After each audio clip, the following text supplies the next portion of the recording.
Ya volvimos nuevamente. Estábamos teniendo problema con la conexión. No sé por qué, la conexión estaba mal, pero volvimos nuevamente y esperamos que los hermanos se puedan volver a conectar para estar ahí en sintonía, ¿verdad? Y poder estar ahí todos a tono, ¿verdad? Con nuestros hermanos. Bueno, vamos ahí a regresar nuevamente aquí. Porque parece que no llegó. Sí, llegó. Bueno, entonces estamos acá hablando. Hermano, volvió. No sé qué pasó, hermano. La conexión ahí se perdió y pues volvimos ahí nuevamente a conectarnos. Bueno, estamos hablando, hermano, entonces de las vestiduras de los sacerdotes. Las vestiduras de los sacerdotes, hermano, tienen un propósito. Tienen un propósito, hermano, por qué Dios ordena esas vestiduras y cuál es la razón, ¿verdad?, que ellos tenían que tener esas vestiduras. Pero hermano, por favor, hermanos, yo de verdad, yo hablo esto con mucha seriedad. Tenemos que ver lo que la Biblia habla, hermanos. Dejemos en su lugar las cosas como deben de estar. Porque como les dije, Dios designó que las vestiduras fueran para los sacerdotes. Mire, Moisés no se atrevía a poner las vestiduras a los sacerdotes. Él no tenía, a Moisés no le hicieron unas vestiduras, no le hicieron un efod, ¿verdad? Una vestidura especial a Moisés. Los sacerdotes, hermano, tenían que ministrar con esas vestiduras tal y como había sido escrita. Tenemos que saber, hermano, lo que la Biblia habla respecto a eso. No podemos, como les decía en el video anterior, no podemos ser como Esaú, porque Esaú tenía algo sagrado él en sus manos. Tenía la primogenitura, el derecho de primogenitura, era algo que le pertenecía a él. Y entonces un día, como estaba cazando y le entró la tarde, y yo sé que esto le pasa a mucha gente cuando no come, por ejemplo, yo hablando por mi persona, cuando yo no como me pongo de mal humor y eso no quiere decir que está mal, es que mi sistema me está pidiendo comida y no le doy, entonces me pongo mal y yo quiero comer o quiero encontrar algo para comer. Esaú, hermano, viene del campo, viene de cazar, ¿verdad? Y no sé si no traía nada y acá está Jacob, que de por sí era tramposo y era ventajoso, eso era que era Esaú, perdón, Jacob. Está haciendo un potaje, ¿verdad?, de lentejas y huele bien rico. Entonces Esaú viene hambriento, ¿verdad? La Biblia lo llama profano a él, porque tenía algo sagrado y lo profanó. Hizo algo inmundo, ¿verdad?, de lo que era sagrado. Y entonces dice él, me estoy muriendo. Y Jacob, pues como era un tramposo y un aprovechado, dice, bueno, pues yo te doy de mi potaje, de mi comida, pero si me das tu primogenitura. Y Esaú dice, ¿para qué quiero la primogenitura? No me sirve para nada, dice él. O sea, lo desprecia. No le dio, perdón, el valor necesario que se merecía. Y él dice, ¿para qué me sirve eso a mí? Y lo profana, o sea, lo sagrado lo hace inmundo. Eso es para darles un ejemplo. Las vestiduras, hermano, que los sacerdotes tenían que vestir, y hará vestiduras sagradas, escuche bien, sagradas a Aarón tu hermano para honra y hermosura. Y tú hablarás a todos los sabios de corazón a quienes yo he llenado de espíritu de sabiduría para que hagan las vestiduras de Aarón para consagrarle. Para consagrarlo. O sea, hay una distinción. ¿No se escucha, dice? ¿No se escucha, hermano? ¿No se escucha, hermano? A ver, ¿me escucha? No se escucha, dice el hermano. A ver, me avisas si no se escucha. Hay una distinción, hermano, entre lo que es la vestidura. La vestidura era, dice, para consagrarle, o sea, esa es la distinción. La distinción es la vestidura. Las vestiduras que harán son estas. Y acá viene, hermano, acá viene cómo es. Esto es un estatuto. Un estatuto es un mandamiento, pero es una manera de cómo se va a cumplir el mandamiento. Sí, es el hermano. Ok, gloria a Dios. Las vestiduras que harás son estas: el pectoral, el efod, el manto, la túnica bordada, la mitra y el cinturón. Hagan pues las vestiduras sagradas para Aarón tu hermano y para sus hijos, para que sean mis sacerdotes. Tomarán oro, azul, púrpura, carmesí y lino torcido. Y harán el efod de oro, azul, púrpura, carmesí y lino torcido de obra primorosa. Tendrán 2 hombreras para que se junten a sus 2 extremos, y así se juntará. Y su cintro de obra primorosa que estará sobre él será de la misma obra, parte del mismo de oro, azul, púrpura, carmesí y lino torcido. Podría darles un ejemplo visual para que ustedes lo vean, pero esto es algo muy común ya. Y ya los hermanos lo han visto tanto en las iglesias que ya es común hablar de una vestidura, ya sea de una vestidura que se pone algún pastor metodista, que son los que yo sé que usan vestiduras, que ellos no se van tan al extremo, lo hacen como para distinción también. Pero con esto de las danzas, hermano, con esto de las vestiduras, esta gente sí ya se fue al extremo. De verdad, ya se fue al extremo porque quieren hacerlo todo casi como está aquí. Quieren hacer la vestidura, como acá dice, de una sola pieza, y luego le ponen las hombreras, ¿verdad? Las hombreras van acá, ¿verdad? De hombro, pero le ponen los mantos como el efod, como dice, ¿verdad? Con las mangas por acá. Y entonces usan los mismos colores. ¿Y por qué?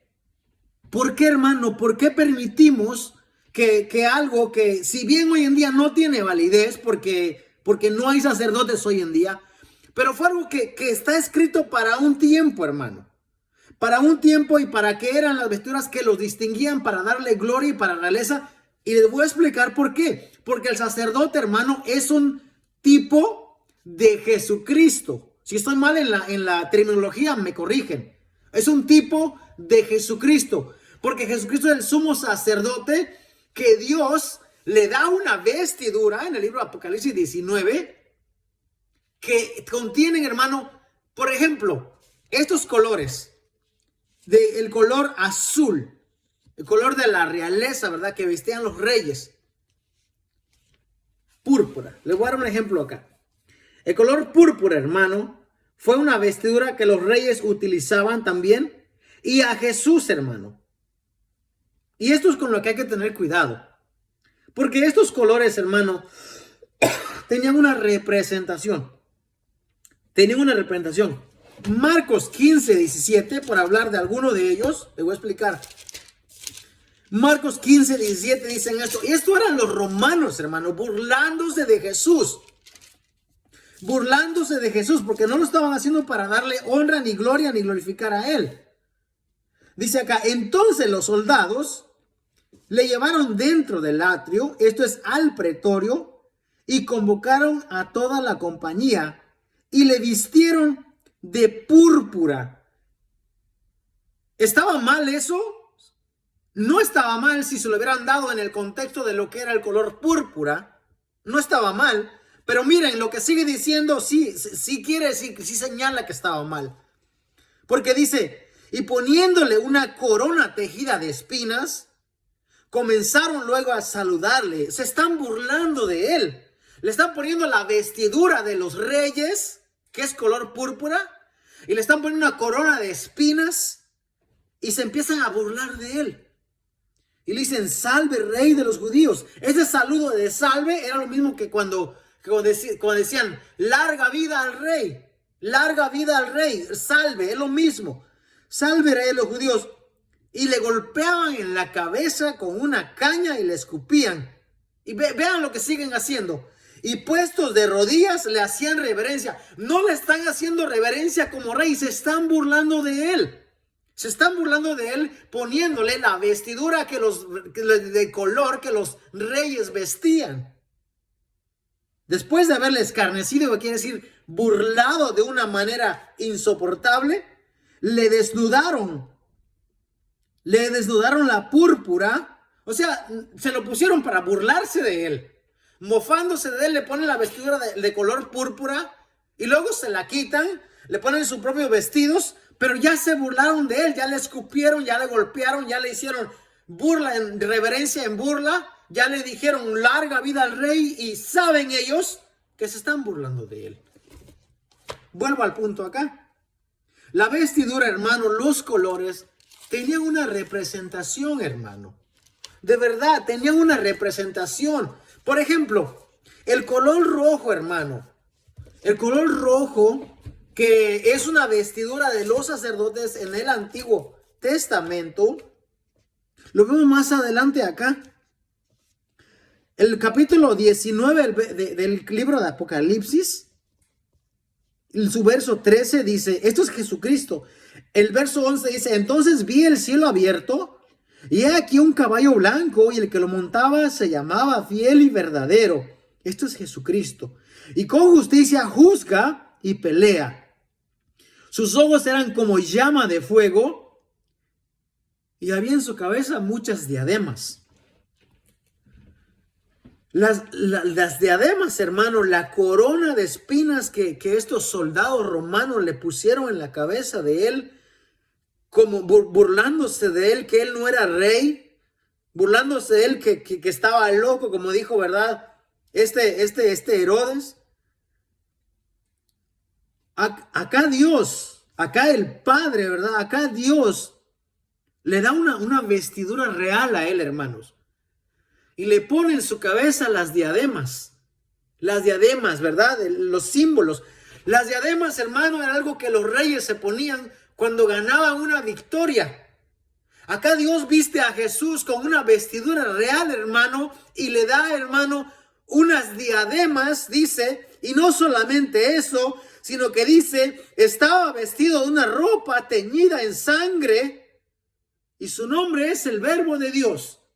El verbo, hermano, aquel verbo que San Juan dice, aquel verbo se humanó y se hizo carne y vimos su gloria, gloria como del unigénito Hijo de Dios. Aquella luz venía al mundo, pero los hombres amaron más las tinieblas que la luz porque sus obras eran malas.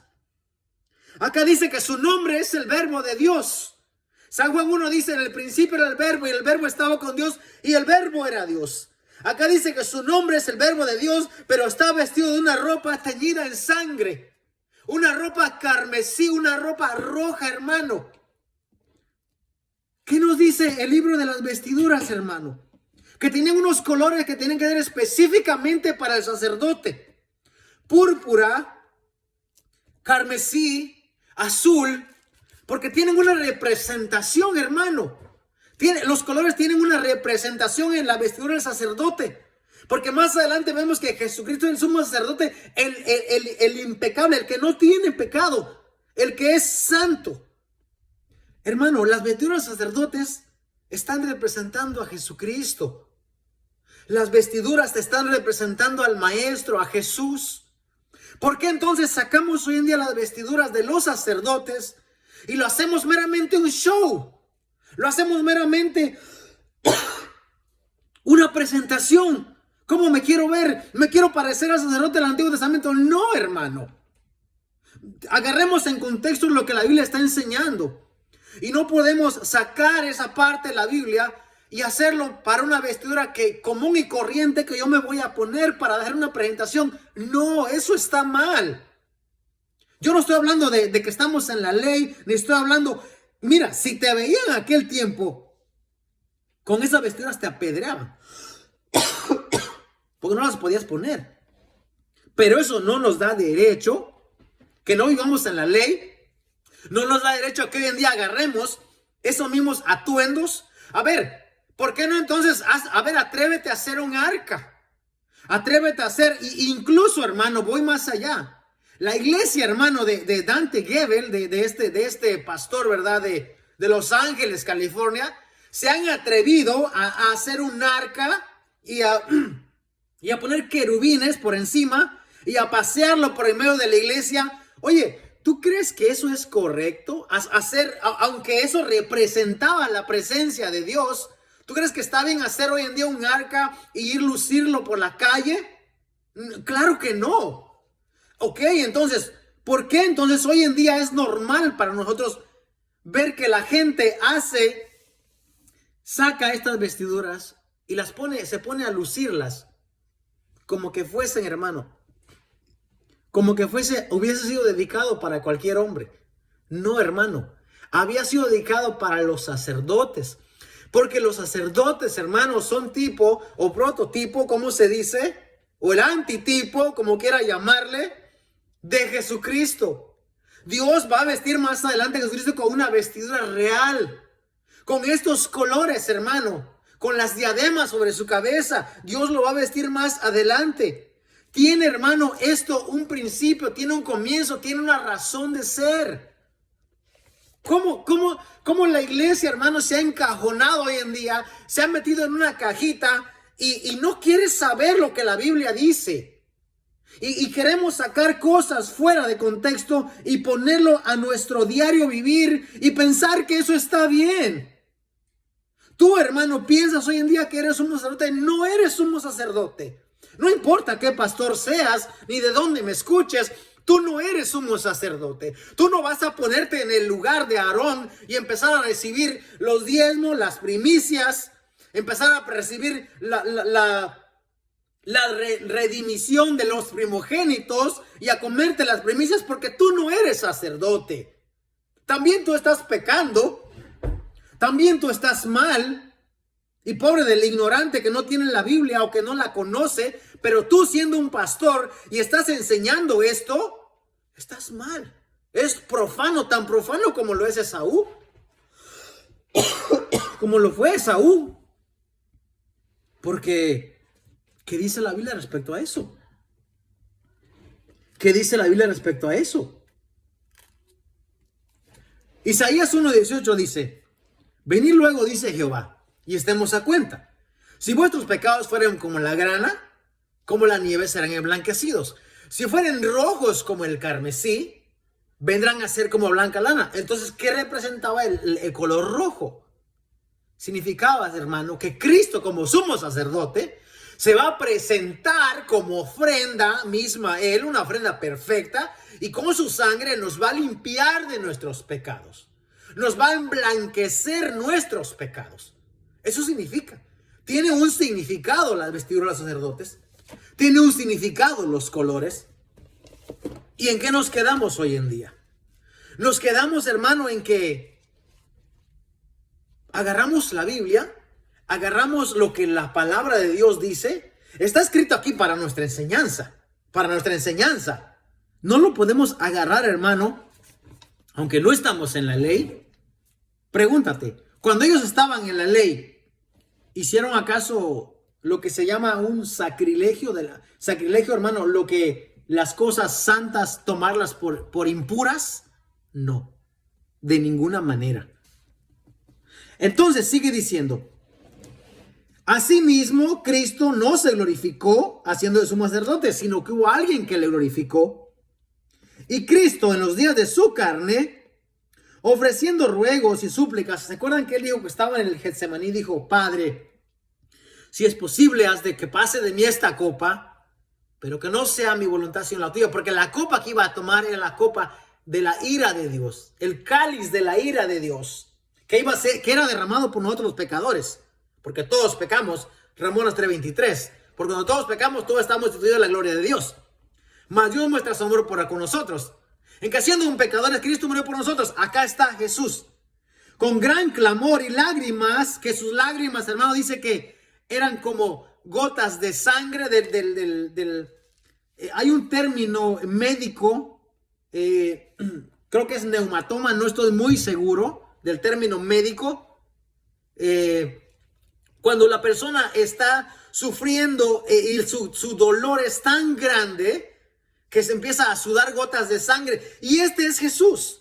Con gran clamor, dice, en los días de su carne, al que le podía librar de la muerte. La muerte, hermano, es separación. La muerte no es otra cosa, hermano, sino separación del espíritu con el cuerpo. Eso es la muerte. Porque entonces la Biblia dice que al que le podía librar de la muerte, fue oído a causa de su temor reverente. Porque aún Cristo, hermano, tuvo temor reverente a la hora de hablar con el Padre y le dijo, Señor, o le dijo, Padre, si es posible que pase de mí esta copa, pero no sea mi voluntad sino la tuya. ¿Cómo nosotros hoy en día hablamos al Padre? ¿Con qué términos nos referimos al Padre? Yo te ordeno, y yo te declaro, y yo te decreto, y yo. ¿Quién eres tú y quién soy yo? Si Jesús, hermano, siendo el Hijo de Dios, con clamor reverente, con temor reverente, dijo, Padre, si es posible, si es tu voluntad, que pase de mí esta copa, pero que no sea mi voluntad, sino la tuya. Y sigue diciendo, y aunque era hijo, porque según Timoteo, ¿verdad? Cristo, ¿verdad? Colosenses, Él es la imagen del Dios invisible. Aunque era hijo, por lo que padeció, aprendió la obediencia. Porque cuando Él dijo, ¿a quién enviaré? Incluso esa parte que dice, envíame a mí, está haciendo alusión, ¿verdad? A Jesucristo, que va a venir a morir por nuestros pecados, habiendo sido perfeccionado. O sea que ya no hay nada más. Vino a ser autor de eterna salvación para todos los que le obedecen. ¿Estamos tú y yo obedeciendo a Dios? Y habiendo sido perfeccionado, vino a ser autor de eterna salvación para todos los que le obedecen, y fue declarado por Dios. O sea que Él no se declaró a sí mismo, sino que Dios, el Padre, fue declarado por Dios sumo sacerdote según el orden de Melquisedec. O sea que hay un orden aparte del sacerdocio arónico, que es el orden de Melquisedec. Acerca de esto, dice el escritor de Hebreos, tenemos mucho que decir y difícil de explicar. ¿Por qué no difícil? Por cuanto os habéis hecho tardos para oír. Porque los hebreos, a pesar de tener ya la salvación por gracia y por fe, todavía seguían metidos en la ley. Y decían, bueno, sacerdote, pues tenemos a Aarón, con sus túnicas, con sus vestiduras, pues Aarón. El que presenta los sacrificios por el pecado, por el pueblo, pues Aarón. No, el escritor dice no, porque Dios le hizo sumo sacerdote aún mayor que Aarón. Y ustedes se han hecho tardos para oír, porque debiendo ser ya maestros, después de tanto tiempo, tenéis necesidad de que se os vuelva a enseñar cuáles son los primeros rudimentos de las palabras de Dios. ¿Cómo pasa hoy en día con las iglesias, con los hermanos? Que después de tanto tiempo en la iglesia todavía hay que decirle que hay que amar al hermano. Todavía hay que decirle que hay que amar a Dios. Todavía hay que decirle que no te hagas dioses ajenos. Dirán, yo no tengo dioses ajenos.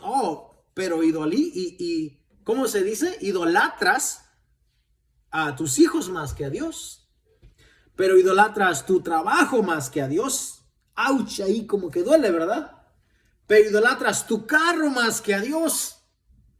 ¿Y qué más? Idolatras a tu esposa, a tu esposo, a tus padres.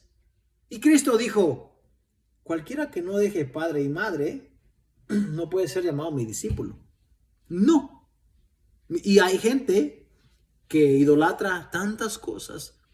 ¿Qué es idolatría, hermano? A ver, ¿qué es idolatría?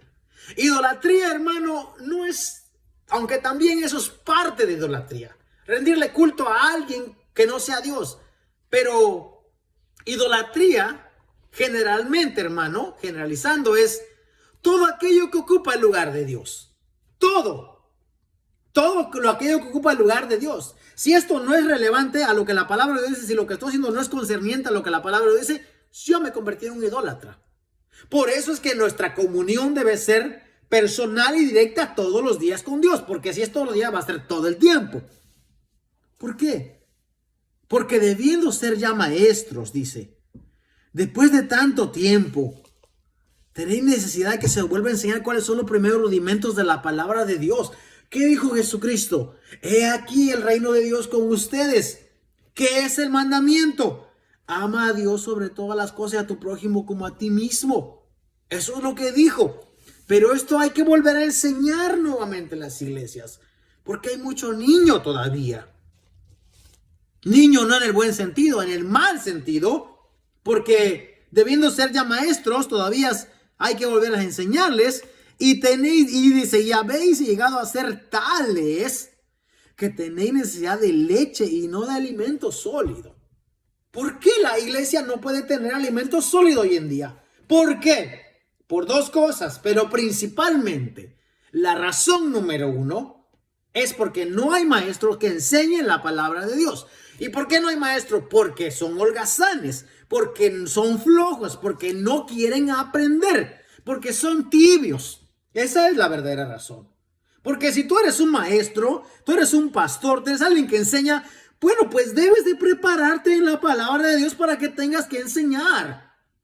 Y si tú tienes a una iglesia nutrida con la sana doctrina, con las palabras de Dios, todo esto, hermano, va a ser un deleite. La palabra sólida va a ser un deleite, va a ser bienvenida. Y no va a haber necesidad, hermano, de que estemos, hermano, como antes, como cuando éramos bebés todavía. Hay un tiempo en que la iglesia es bebé, sí. Hay un tiempo en que los cristianos somos bebés, sí. Pero llega un cumplimiento. El apóstol Pablo dice, cuando yo era niño, hablaba como niño, pensaba como niño, actuaba como niño, pues lloraba como niño. Me peleaba por cualquier cosa. Si alguien se sentó en mi silla, pues me peleaba por eso. Pero ya no soy un niño. Ya no soy un niño, porque el que es niño en su comenzar en el evangelio está bien, porque están los primeros pasos. Pero el que es niño, cuando ya tiene tiempo en el evangelio, ya es un carnal.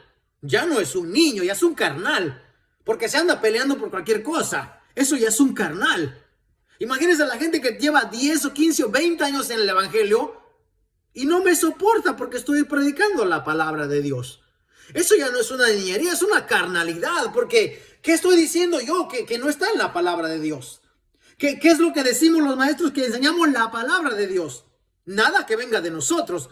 Porque si alguien enseña de sí mismo, entonces también ese es un carnal. Porque está enseñando no lo que la palabra dice, sino que lo que él piensa, su ideología, su pensamiento. Y no. Esa es la razón número uno por la cual hay muchos niños o muchos carnales en la iglesia. Y la segunda razón, como hoy en día hay tanta tecnología y tanta manera de escuchar la palabra de Dios, porque usted, hermano, no se quiere proponer a ser un cristiano ferviente en el Señor. Y quiere ser tibio también. Y eso también está mal. Se condena el pecado, hermano, de cualquier manera que venga. Si lo hace el pastor, el líder, el sacerdote, el anciano, el que sea, y si lo hace la oveja, el miembro que ya debe ser una persona madura, también es pecado. Tenemos que tener cuidado. Hay tantos diáconos en las iglesias, y esto lo digo personalmente por los diáconos que yo he llegado a conocer, que son diáconos y ni siquiera ejercen el diaconado como debe de ser. El apóstol Pablo dice, los que ejercen bien el diaconado ganan para sí un grado honroso, porque esa es la verdad. Pero un diácono que no lee la Biblia, que no conoce la Biblia, no debe ser un diácono, debe ser una oveja. Y una oveja que necesita recibir doctrinización de la palabra de Dios, debe recibir enseñanza de la palabra de Dios. Porque sigue diciendo el apóstol aquí, bueno, considerando que fue el apóstol Pablo que escribió la carta, todo aquel que participa de la leche es inexperto en la palabra de justicia. Si participamos de la leche, hermano, vamos a ser inexpertos. ¿Qué quiere decir? Que vamos a hacer juicios malos. No vamos a poder hacer un buen juicio entre lo que es correcto e incorrecto. No vamos a poder distinguir entre nuestra mano derecha y nuestra mano izquierda, pues. Pero el alimento sólido es para los que han alcanzado madurez. O sea, para la gente que está madura en el Señor. No que viene un vientecito para allá y lo bota. No que dice que se levantó alguien a predicar y lo vamos a callar para que no predique.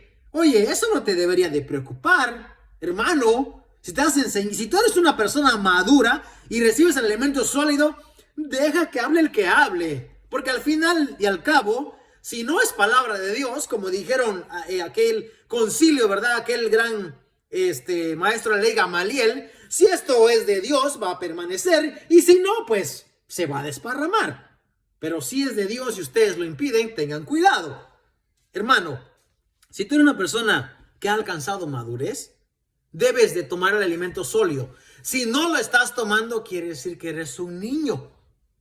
Es lo que aquí el escritor dice. Pero el alimento sólido es para los que han alcanzado madurez, para los que por el uso tienen los sentidos ejercitados. ¿Sabes qué es eso? Como cuando el boxeador, ¿verdad? Y agarro esta comparación por los reflejos, ¿verdad? El boxeador, ¿verdad? Cuando está entrenando, cuando está en la pelea, puede ver los golpes que vienen porque está peleando con otro que se preparó igual o mejor que él. Entonces, cuando viene un golpe, puede ver, eso se llama los reflejos, que puede ver y se da cuenta y se mueve. Bueno, el apóstol aquí, o el escritor dice aquí, para los que por el uso tienen los sentidos ejercitados. Ustedes de que a veces llegas a casa y tu esposa ha cocinado y desde afuera sientes el olor, o sea, ya está tu sentido, el sabor de la comida con tu esposa, ¿verdad? Dios bendiga a las esposas que cocinan, ¿verdad? Que cuando llegamos a casa, los esposos sentimos el olor de afuera y decimos, mi esposa cocinó carnitas, o cocinó frijolitos, o cocinó pescado, ¿verdad? A mí no me gusta el pescado, cuando me inviten no me dé pescado que no me gusta. Entonces, es lo mismo, porque nuestro sentido ya está ejercitado. El apóstol Pablo aquí dice, para los que por el uso, o sea, ¿cómo tú te haces bueno en algo? Practicando, ¿verdad? ¿Cómo tú ejercitas tus sentidos? Utilizándolos. Entonces el apóstol Pablo dice, para los que por el uso tienen los sentidos ejercitados.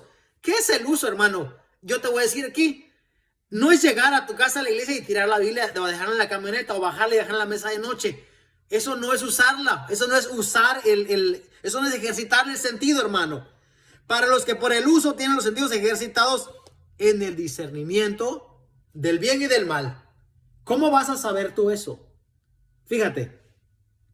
El discernimiento del bien y del mal no está hablando de algo negativo. Cuando la serpiente le dijo a Eva, es que Dios sabe que el día que ustedes coman de eso, serán abiertos vuestros ojos y seréis como Dios, sabiendo el bien y el mal. El hombre no sabía el mal antes de pecar. No, todo lo que conocía era bueno, era bondad. No conocía el mal hasta que pecó. Bueno, hoy en día entonces nosotros como cristianos ya hemos sido salvados, ya hemos sido limpiados, ya somos libres, como dice San Juan 15:1. El Padre nos ha limpiado.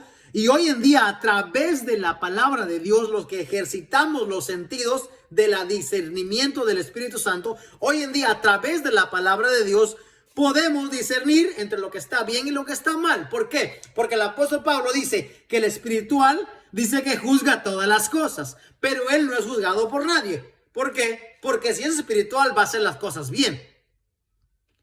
El que usa el alimento sólido, el que come el alimento sólido, tienen los sentidos ejercitados. Por lo tanto, dice aquí, tiene los sentidos ejercitados para el discernimiento del bien y del mal.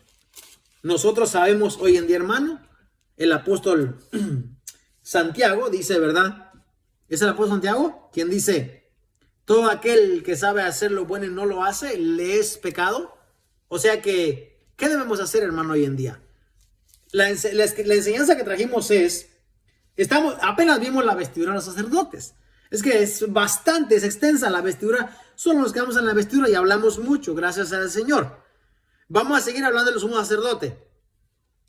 Bueno, el capítulo 6 de Hebreos, no voy a hablar de eso ya, porque ya tomamos más de una hora en la enseñanza. Fíjese, el capítulo 6 está interesante, voy a leerlo así rapidito, dice, por tanto, dejando ya los rudimentos de la doctrina de Cristo. Esto es importante, esta siguiente clase que viene, si Dios permite, la vamos a hacer mañana. Los rudimentos son los primeros pasos, son los comienzos. Vamos a hablar de la doctrina de Cristo, que es lo que hemos hablado mucho. También nos invita a ir adelante a la perfección. Entonces, ¿por qué dices que no puedes ser perfecto? ¿Por qué dices que no puedes? Si Timoteo dice, 3:16 dice que toda la escritura es útil para redarguir, para enseñar, para corregir en justicia, a fin de que el hombre de Dios sea entero, perfectamente preparado para toda buena obra. Bueno, vamos a ver el fundamento de arrepentimiento de obras muertas también, de la fe en Dios también, de la doctrina de bautismos también. Vamos a explicar qué es el bautismo. Va a estar muy interesante. La imposición de las manos también. Y por último, la resurrección de los muertos del juicio eterno. esta clase que viene va a estar muy interesante, así que le pido por favor que se sintonice. Vamos a dejar la clase hasta aquí por el día de hoy, porque ya me dio hambre. Y como dije hace un momento, cuando uno le da hambre, pues se pone de mal humor. No me voy a poner de mal humor hoy, ¿verdad? No necesariamente le dije que eso me pasa todo el tiempo. Yo dije cuando la gente tiene hambre, como estaba Esaú. Así que voy a ir a cenar, pero hermanos, voy a dejarles aquí con este pensamiento. No estamos viviendo bajo la ley. No. Eso no nos prohíbe, hermanos, que aprendamos lo que es la ley. Porque si no entendemos la ley, muchas veces, hermanos y hermanos pastores que nos escuchan, si usted, hermano pastor, no conoce la ley, no entiende la ley, no conoce el Antiguo Testamento, difícilmente va a poder entender lo que es el Nuevo Testamento. Ambos, hermanos, son un complemento. Es un complemento A y B. Antiguo Testamento y Nuevo Testamento. Debemos, yo hermano, les insto, ¿verdad? Les animo en el nombre del Señor Jesús, como dice San Juan 5:39, que escudriñemos la Escritura y que conozcamos la Biblia y que tengamos, hermano, en nosotros ese deseo y ese hambre y esa sed de leer la palabra de Dios, de entenderla, de escudriñarla, hermano. Amén. Así que voy a cerrar aquí. Dios le bendiga a los hermanos, a todos los que nos vieron. Lo hicimos en 2 videos porque se nos cortó la transmisión la primera vez. Esperamos que pues las personas que vean este video puedan ver el otro para saber de lo que estamos hablando. Y viceversa, los que están en el otro video pues puedan ver este para complementar, ¿verdad? Nos vemos aquí, si el Señor permite, el día de mañana, hermanos. Gracias a Dios por los hermanos que se conectaron, por los que compartieron, por los que comentaron. El sorteo, ¿verdad? Vamos a llevarlo a cabo. No me contestaron si quieren que sea el domingo o quieren que sea el lunes, martes, miércoles o jueves. Así que, hermanos, Dios les bendiga a los hermanos de España, a nuestros hermanos que nos ven por allá, los hermanos de acá localmente, a los que ven de México. Gloria sea a Dios, Dios les bendiga. Voy a orar para despedirnos, hermano. Amén. Padre, gracias en esta noche, Señor, por este tiempo que nos ha dado una vez más de haber compartido tu palabra. Señor, te pedimos, Dios mío, que haya sido de edificación para nuestra vida. Ayúdanos, Señor, a entender tu palabra, Señor, y a comprender lo que en ella nos dice, Señor. Bendice a mis hermanos, Señor, donde quiera que estén, Señor, en cualquier parte del mundo. Señor, guárdalos, Padre. Protégelos, Señor amado, y que seas tú, Señor, quien los guarde en todo momento. Ayúdanos, Señor, a seguir compartiendo estos estudios, Señor amado, y si es tu voluntad el día de mañana, Señor, estaremos aquí nuevamente. Ayúdanos, Padre bendito, a profundizar en la Escritura, Señor amado, y sobre todas las cosas, Señor, a acordarnos y a reconocer en todo tiempo que somos simplemente hombres, Señor, que nos podemos equivocar, pero tú eres, Señor, el dador de toda sabiduría, Señor amado, y quien no te equivoca, Señor. A tu nombre te damos toda gloria y toda honra, Señor, porque tú te la mereces, Señor, en el nombre de Cristo Jesús. Amén. Gloria sea al Señor. Sí dice que es el cumpleaños del hermano el día domingo. No sé, bueno, que el cumpleaños del hermano me imagino que si le hacen un pastel, pues me imagino que va a ser durante el día. Ahora mismo, allá donde está el hermano, son como las 2, 3 o 3 de la mañana, o sea que no creo que a esa hora vaya a estar celebrando el cumpleaños. Pero no sé, hermanos, ustedes díganme cuándo quieren que hagamos la dinámica. Ese día lo hacemos. Yo no tengo prisa, el premio ya está apartado, así que se lo vamos a dar al que salga afortunado, ¿verdad? Así que, hermano, nos vemos después. Deje su comentario ahí, deje su opinión, hermano. Lo esperamos verle pronto, si el Señor así lo permite. Amén. Y como siempre decimos, ¿verdad? A Dios sea toda gloria y toda honra en el nombre de Jesús. Amén. Dios le bendiga.